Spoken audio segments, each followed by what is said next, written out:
Hello and welcome to the Radio Academy podcast with me, Roisin Hasty. If you're new here, then welcome along. Each week we go behind the scenes on different radio projects and podcasts that we've been listening to by speaking to the people who made them happen. Now this episode we're joined by Steve Holden, who spent last month discussing everything Eurovision for the contest's official podcast. This is the official Eurovision Song Contest podcast from Turin. Hey, it's Steve, and hello from the turquoise carpet and the opening ceremony of this year's Eurovision Song Contest. It was his first move into the world of podcasting, so it was great being able to pick his brains about how it all works and what he learnt along the way. He was full of great advice and brilliant backstage stories from Eurovision, so let's get to it.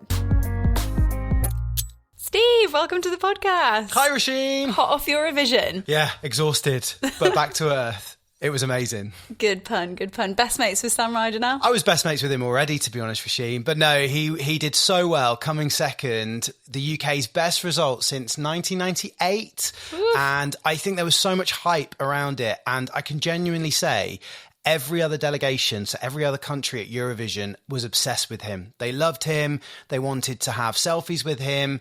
There was a real buzz around the UK this year, which for a long-suffering Eurovision fan like myself, although staying impartial because I did the Eurovision podcast, it was great to see. It was so nice to see the UK being talked up for once. Yeah, totally. And you were at the centre of all that, making the official Eurovision podcast. You had pretty much a standing start on that, didn't you? Yeah, it was all me. It was crazy. I guess if I was like a musician, I'd have been an independent artist. Do you know what I mean? Just doing it myself. I bought all the equipment. I got the music myself. It was all me. You know, there wasn't anybody else involved. And it was a real learning curve, but I loved it because I didn't just do podcast episodes while I was at Eurovision. I did it in the run up to Eurovision. So I started maybe a month before. So the first ones were very much, you know, at home, chatting to people over Zoom, over virtual connections. And then when I went to Eurovision, it became more of an in-person podcast. So it kind of changed over the course of the series. And were you expecting that, or was that something that you learnt as you went along?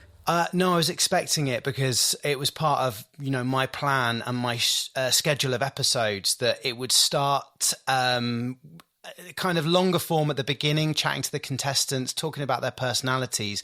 And then when I got to Turin, my aim was to take people behind the scenes and give them access that they couldn't get just by watching the songs or listening to the songs. Sam Ryder, representing the United Kingdom, we've caught you after your second rehearsal, after you've pulled the second half of the draw. How are you feeling? I feel fantastic, and I can see by both of our complexion that we are already struggling. We are both being in the natural sunlight for about 10 seconds. Jumper was a bad choice. Whew.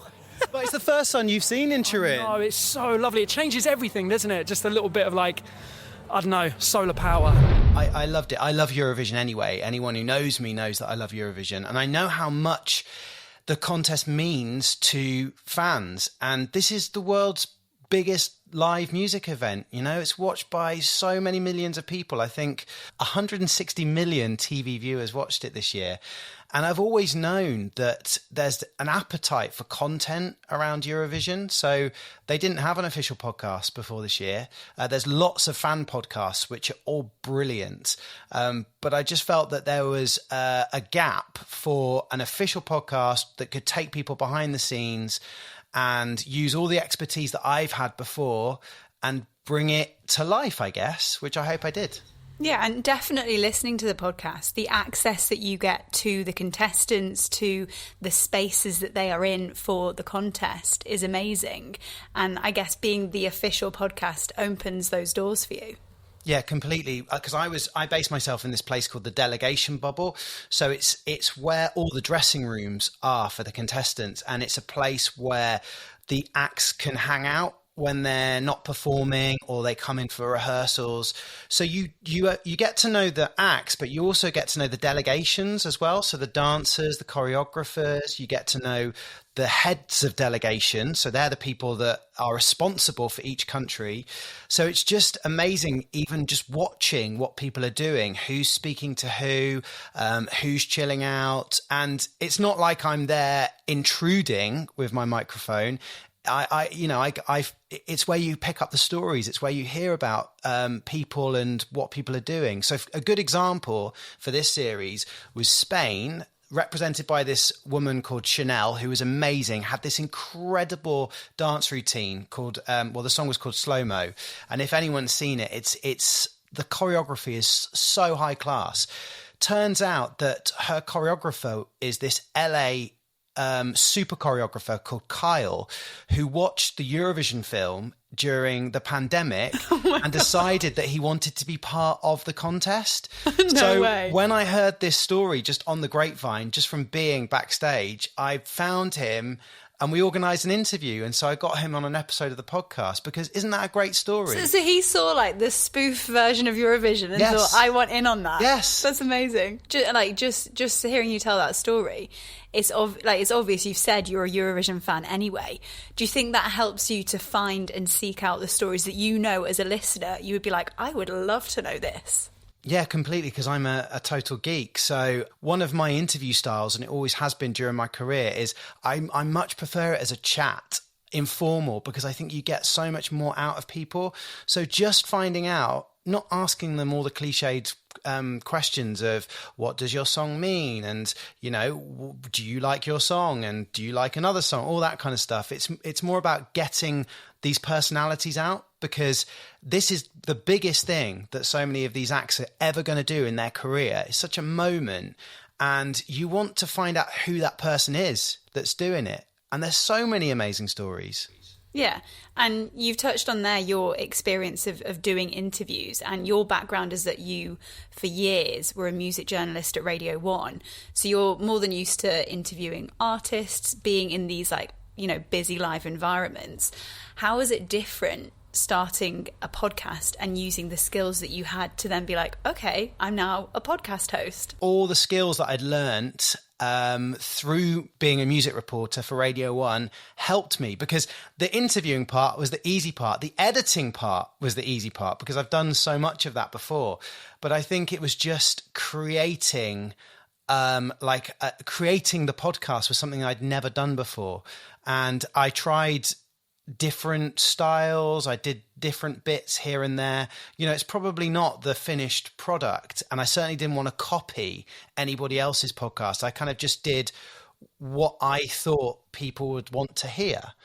So who knows? It's one of these things, isn't it? You just kind of do it and see how it sounds, and hopefully it sounded all right. In a way, was it almost like a gift knowing that you already had this listenership that was crying out for like an official Eurovision behind the scenes podcast, and all you had to do was create it and put it out there? I hope so. Through just Twitter, anytime I did a story about Eurovision in the BBC, it would get the most interaction, and it would get them, more people would like tweets about me tweeting about Eurovision than any other subject. So I knew the fan base was there. And also, this is crucial for this podcast. This couldn't be a UK focused podcast. Eurovision is a global event. So it had to be something that would appeal to everybody. And at last count, I think it's reached about 177 territories. I mean, some of those territories, it's like one download, but you'll take it. I'll take it. And actually, the proof has been in the pudding that, yes, okay, a sizable chunk of listenership is in the UK, but not as much as people might think. It is spread across countries like Spain, America, the Netherlands, Italy, even. So we forget that we love Eurovision in the UK, but it is a global event, and people want that. And also, that means that you have to be really careful in the presentation, that you can't throw too many British isms into it. You have to use plain language. You can't use slang. You can't use phrases that are not universal. And I've checked in as well with other countries and other listeners, and I asked for feedback. I said, can you understand me? Am I going too fast, too slow? And universally, most people now have said, yeah, we can. It's absolutely fine. Yeah. So you're at your intro and you're meeting all these people, you're getting interviews left, right and centre. You also have a vague plan of things that you've already recorded, perhaps. How do you then sit down and go, okay, this is going to be in the final episode? Yeah, I think that comes back to my BBC training and my work at Radio 1 in making things seem... what's the best way of describing it? They make it seem natural. Like most interviews, I start it in a certain way, so then I retrospectively script around it so it seems like I've gone from one thing to another. Because when I'm interviewing the acts, I don't have any chronological order. I don't have an order in mind. Like I haven't got a running order in my head. There was a really nice bit actually that I was listening to where you one of your other reporters had spoken to a contestant, and in the background Sam Ryder was doing a sound check. So when you introduced the interview, you were like, what's really cool about this next interview is that Sam Ryder was in the background doing a sound check. If you listen carefully, you'll hear it. And then rather than that being a distraction, that became like more context of they're actually behind the scenes at Eurovision. A year ago, I wouldn't even think that this year I'll be here and will represent my country.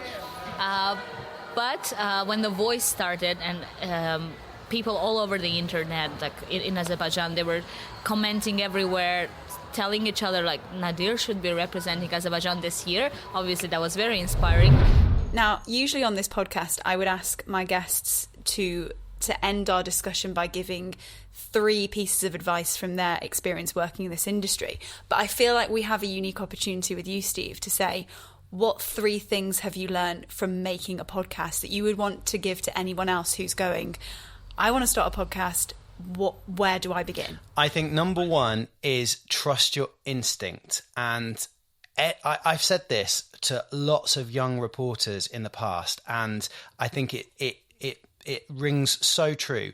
If you have a niche, if you have a passion about something, go and chase it, because there is an audience for it. In this day and age, in this world, there is something for everybody. So if you have a passion that you think is really obscure, chase it, because there will be other people that want to hear and know about that subject. And Eurovision is a prime example. For years, at university, I hid from my university mates to watch Eurovision because I didn't want them thinking that I wasn't very cool. And I had to it was a party outside and I had to dash in and watch it. And now I would have no qualms about that because I know there's an amazing community of people. So trust your instinct with your passion is my first. Yeah, chances are if you're super geeky about something, then you'll be a great podcast. Exactly. That's perfect. On that topic. I know, I love that. Mine was a really long-winded answer and you did it in a nutshell, which is perfect. Yeah. Be a geek, basically, because some people will love it. I think, secondly, I've definitely learned to be my own boss and my own person, having worked in a massive BBC machine for so long.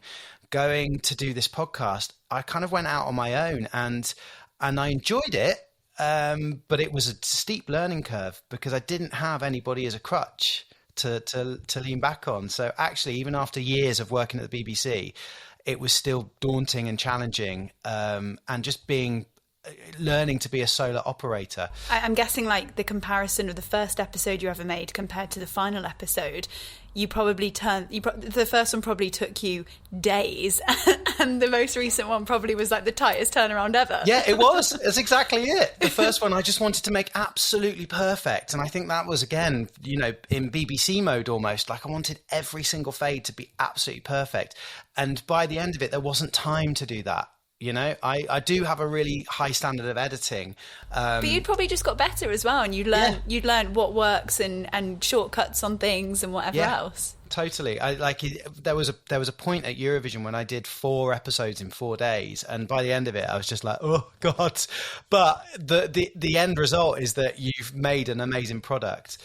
And the third thing is, I realized that I can do this without massive fancy kit and a big production team around me. And I know there are amazing podcasts out there with big teams of people behind them. And I didn't know whether I could match up to that. But actually, you don't, because as long as you've got the chat and the content and the furniture, you can still make a good podcast without all the airs and graces around it. Big thanks to Steve. Remember, you can suggest ideas or projects you're working on for the podcast. Email us at podcast@radioacademy.org. You can also get lots more content if you're a Radio Academy member. It's £3 a month to join. And next week, we'll be sitting down with the ARIA award-winning team behind the Hits Radio. Thanks for listening.